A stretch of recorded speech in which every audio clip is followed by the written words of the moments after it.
Joint preservation is a treatment concept including both surgical and non-surgical treatment modalities. Essentially, what we do is we try to preserve as much native anatomy as possible and to restore patient function and to delay disease progression as much as we can. And this could be a great treatment option for patients that are experiencing joint pain that may not require joint replacement. Joint preservation can be applied to all different joints. The most common one is in the knee, but as more research has come out, we can actually apply the same concepts to the shoulder, elbow, and other joints of the body as well.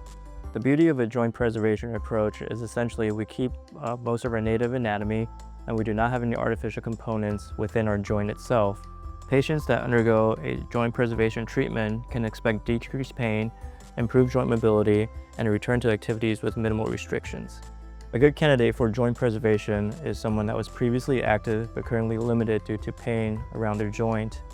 Typically, these patients are younger, more active, and participate in high-level activities.